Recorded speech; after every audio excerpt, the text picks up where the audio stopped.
Amen. I'm going to tell you a little story. March 15th, మార్చి 15వ తారీఖు 2020. 2020 I was in a little town called Francistown Francis town అనేటువంటి చిన్న village లో నేను ఉన్నాను. in the country of Botswana in Africa. ఆఫ్రికాలోని Botswana అనేటువంటి ప్రాంతంలో నేను ఉన్నాను. I had just finished speaking in the capital of Hebron అక్కడ నేను క్యాపిటల్ సిటీలో మాట్లాడిన తర్వాత and was about to go into Zambia. Zambia అనేటువంటి ప్రాంతానికి నేను వెళ్తా ఉన్నాను. And 5 o'clock in the morning I got a call 5 గంటలకు ఉదయకాల సమయంలో నాకు ఒక కాల్ వచ్చింది from home saying you need to get home right away. ఇంటి నుంచి నాకు ఈ కాల్ వచ్చింది. వెంటనే నువ్వు ఇంటికి బయలుదేరమ్మని చెప్తూ నాకు కాల్ వచ్చింది. You see, I wasn't really aware what was happening in the world. మరి ఇక్కడ ప్రపంచంలో ఏం జరుగుతుందో నాకు అది తెలియదు. Because I was about God's business. మరి నేను దేవుని యొక్క పని మీద నేను బిజీగా ఉంటున్నాను. But it turns out our president at that time, Donald Trump, మా ప్రెసిడెంట్ గారు అయినటువంటి డొనాల్డ్ ట్రంప్ గారు ఆ సమయంలో he closed down all the borders that no one could fly in, no one could drive in, no one could sail in to the United States of America. మరి America సంయుక్త రాష్ట్రాల్లోనికి ఎవరు కూడా ప్రవేశించకుండా ఎవరు అక్కడి నుంచి బయట దేశాలకు వెళ్లకుండా ప్రతి బార్డర్ ని కూడా ఆయన సీల్ చేసేసిన వారుగా ఉన్నారు. So 5 o'clock March 15th 2020 I am scrambling to get a plane ticket to get back home. మార్చి 15 2020లో నేను ప్లేన్ టికెట్ కొరకు చాలా ప్రయాసపడుతూ ఉన్నాను. It took me 2 days to get a flight from Africa back to USA. Africa నుంచి అమెరికాకు నేను వెళ్ళటానికి flight ticket నేను పొందుకోవడానికి దాదాపు 2 రోజులు పట్టింది. It was then I began to realize the shock and the horror of COVID-19. అప్పుడు నాకు అర్థమైంది ప్రపంచము ఎంత విలవిల్లాడిపోతుంది కోవిడ్-19 వైరస్ తో నుంచి. People were dying all around us. మరి మన చుట్టూ చాలా మంది చనిపోతూ ఉన్నారు. And I am sure here in India it was the very same thing. మరి నేను నమ్ముతున్నాను భారతదేశంలో కూడా ఆ సమయంలో అలాంటి పరిస్థితి ఉందని. What ensued was the greatest medical disaster the world has ever seen. మన ప్రపంచంలో ఎప్పుడు ఎక్కడ కని విని ఎరగనటువంటి మెడికల్ మరి ఫీల్డ్ అంతా పడిపోవడం మనం చూస్తున్నాం. By the end of the pandemic, మరి ఈ పాండమిక్ ముగించబడే సమయానికి millions of people had died all over the world. మిలియన్ల కొలది ప్రజలు చనిపోయినట్టుగా మన ప్రపంచవ్యాప్తంగా చూస్తున్నాం. Many of us right here have lost loved ones, have lost friends, have lost daughters, have lost sons, have lost fathers, have lost mothers. ఇక్కడ ఉన్న కూర్చున్న వాళ్ళలో కూడా చాలా మంది తమ ఆప్తులను, మిత్రులను, స్నేహితులను, బంధువులను మీరు కోల్పోయిన వారుగా ఉండొచ్చును. During this time people begin to cry out to God. మరి ఆ సమయంలో దేవునికి మొరపెడుతున్నారు ప్రజలందరూ. Because we realize ఎందుకంటే మనం తెలుసుకున్నాం ఒక విషయం, life was fragile. మన జీవితము నీటి బుడగ వంటిది. Life was limited.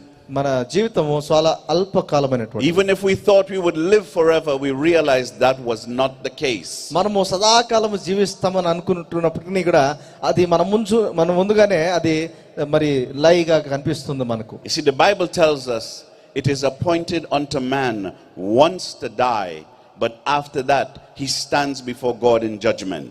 వాక్యం తెలియజేస్తుంది ఈ విధంగా ఒక వ్యక్తి పుట్టిన తర్వాత ఒక రోజున అతను చనిపోవాల్సి ఉంది. దేవుని ఎదుట సముఖమందు అతను నిలబడవలసి ఉంది. All of us here one day will stand before God in judgment. మనందరం కూడా ఒక రోజున తండ్రి యొద్ద మనం నిలబడబోతున్నాము తీర్పు కొరకు. And I am not shocked by the fact that you are here tonight.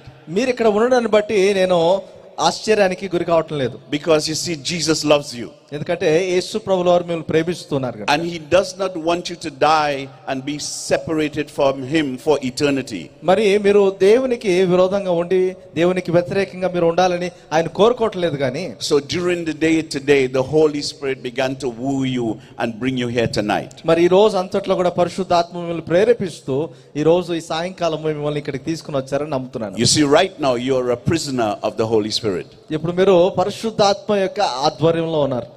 Because he wants you to hear the message that is being spoken of tonight. ఈ రోజున అందించబడిన వర్తమానం మీరు వినాలని పరిశుద్ధాత్మ కోరుకుంటున్నారు. And the message is that Jesus Christ died for your sins. ఆ వర్తమానం ఏంటి అంటే యేసుక్రీస్తు ప్రభువారు మీ పాపముల కొరకు చనిపోయాడని. The Bible says, for God so loved the world దేవుడు ఈ లోకమును ఎంతో ప్రేమించెను that he gave his one and only son. ఆయన ఒక్కగానొక్క కుమారుడైన యేసు క్రీస్తును మనకు అనుగ్రహించాడు. that whoever believes in him ఆయనందు విశ్వాసం ఉంచిన ఏ ఒక్కరు కూడా will not perish but have everlasting life. నశించిపోరు గాని వారు నిత్య జీవం కలిగి ఉంటారు. You see, I grew up believing I can live forever, I would have many lives. నేను అనుకుంటున్నాను నేను జీవిస్తున్నప్పుడు అనేకమైన జీవితాలు నాకు ఉంటాయి, శాశ్వత కాలం నేను జీవిస్తానని. But the reality is I only have one life. కానీ మనం చూసినట్లయితే వాస్తవంగా ఒకే ఒక జీవితం నాకు ఉంది. And even if I think I would live forever, COVID proved to us we only have one life. నేను సదాకాలము నేను జీవిస్తానని నేను అనుకుంటున్నప్పుడు కూడా కోవిడ్ మనకు ఒక విషయాన్ని గుర్తు చేసింది, మనకున్నటువంటి జీవితం చాలా స్వల్పమైంది, ఒక్కటే మాత్రమే. And that life is precious. అది చాలా విలువ కలిగినటువంటి ఒక జీవితం. God loves you. దేవుడు మిమ్మల్ని ప్రేమిస్తూ ఉన్నాడు. Jesus loves you. యేసు మిమ్మల్ని ప్రేమిస్తూ ఉన్నారు. If no one ever told you they love you, I am telling you today, tonight, that God loves you. ఇంతవరకు ఈ విషయాన్ని మీతో ఎవరు చెప్పలేదేమో, ఈ రోజున ఈ రాత్రి నేను మీతో ఈ విషయం His చెప్తున్నాను. Spirit wooed you here tonight so you can hear the message of salvation. రక్షణ గురించిన వర్తమానం మీరు వినాలని పరిశుద్ధాత్మ మిమ్మల్ని ఇక్కడ తీసుకొని వచ్చారు. You may ask, well, my brother, what is salvation and why do I need it? మీరు అడగొచ్చు రక్షణ అంటే ఏంటి, అది నాకు ఎందుకు అవసరం అని. See, salvation means to be saved from something. మరి రక్షణ అంటే ఒక దాని నుంచి మనం రక్షించబడటం అని అర్థం. And that thing you're going to be saved from is the eternal damnation that waits for everyone that does not turn to Jesus Christ. శాశ్వత కాలము మనం ఖండించబడేటువంటి పరిస్థితుల్లో నుంచి మనం రక్షించబడేటువంటి అనుభవంలోనికి దేవుడు మనల్ని నడిపిస్తాడు. All the money we have spent tonight, ఈ రోజు మనకు కలిగిన సమస్తాన్ని మనము వెచ్చిస్తూ ఉన్నప్పుడు, all the time and hard work we've put into building stages and having equipment, మరి ఇంత గంభీరంగా ఇంత గొప్ప మీటింగ్స్ ను ఏర్పాటు చేస్తున్నప్పుడు, we did this because we love you. మేము ఇవన్నీ ఎందుకు కొరకు చేస్తున్నామంటే మేము మిమ్మల్ని ప్రేమిస్తున్నాం. And we want you to know that Jesus loves you. మేము ఒక విషయాన్ని మీకు తెలియజేస్తున్నాము, యేసుక్రీస్తు మిమ్మల్ని ప్రేమిస్తున్నారనే విషయం మీరు గుర్తించాలని మేము అనౌన్స్ చేస్తున్నాం. Tonight I want you to consider, ఈ రోజున ఒక విషయాన్ని మేము గుర్తిస్తున్నాం. are you going to live forever or do you have one life? ఈ రోజున మీకున్నటువంటి ఒక జీవితాన్ని మీ కొరకు జీవిస్తారా, క్రీస్తు కొరకు జీవిస్తారా? What happens to you when you die? మీరు చనిపోయినప్పుడు ఏం జరుగుతుంది? What happens to that one life? ఆ ఒక్క జీవితానికి ఏమవుతుంది? What happens to you when you stand before God in judgment? దేవుని ఎదుట తీర్పులో మీరు నిలబడినప్పుడు ఏం జరుగుతుంది? Would he say to you, depart from me, I never knew you? మరి ఆయన మీతో మీరెవరో నాకు తెలియదు, మీరు ఇక్కడి నుంచి తొలగిపోండి అని చెప్తాడా? Or would he say, welcome in?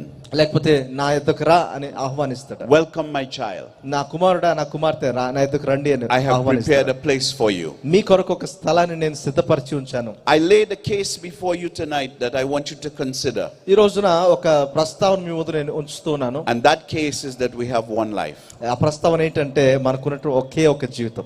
That one life is precious. ఆ ఒక్క జీవితము చాలా విలువైనది. And tonight is the night of decision for you. ఈ రోజున ఈ రాత్రి మనం ఒక నిర్ణయం తీసుకోవాల్సిన వారంగా ఉన్నాం. With that one life, where would you spend eternity? మరి మీకున్నటువంటి ఆ ఒక్క జీవితాన్ని మీరు నిత్యత్వం ఎక్కడ గడపాలని ఆశపడుతున్నారు? Would you spend it in eternal peace with God?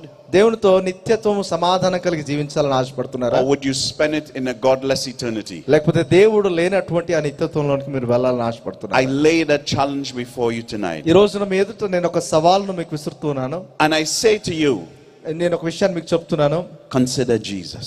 యేసును మీరు అంగీకరించండి. Consider Jesus. యేసును మీరు అంగీకరించండి. You have tried many things in your life. మీ జీవితంలో అనేకమైన వాటిని మీరు పరిశీలన చేసి చూసుండొచ్చు. Tonight is the time to try Jesus. ఈ రోజు రాత్రి యేసును మీరు గుర్తించండి. ఆయన Tonight is the time to leave your past. ఈ రోజున మీ గతాన్ని మీరు పక్కన పెట్టేసి, Leave the old life.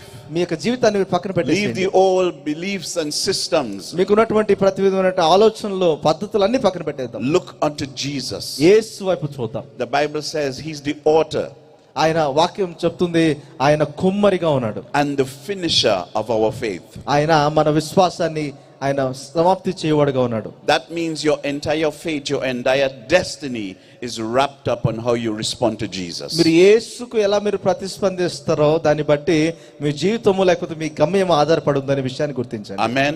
Amen. Let me quickly pray for you. నేను మీ కొరకు ప్రార్థించనివ్వండి. Heavenly Father, ప్రేమైన యేసు, I pray for my brothers and sisters here tonight, ఇక్కడ ఉన్నటువంటి నా సహోదర సహోదరుల కొరకు that ప్రార్థిస్తున్నాను. by your Spirit, O God, మీ యొక్క ఆత్మను బట్టి ప్రభువా, those of us here who are without Jesus, ఎవరైతే క్రీస్తును కలిగి లేరో tonight they would be wooed by your Spirit, ఈ రోజున వారు మీ యొక్క ఆత్మ చేత that they సంధించబడుతున్నారు. would come to Jesus. వారు యేసు వైపునకు They would వచ్చి come to the life eternal. మరి శాశ్వతమైన నిత్య జీవం యొద్దకు వారు వస్తున్నారు that you have prepared for them. వారి కొరకు మీరు నిర్ణయించిన దాని దగ్గరికి. May God bless you.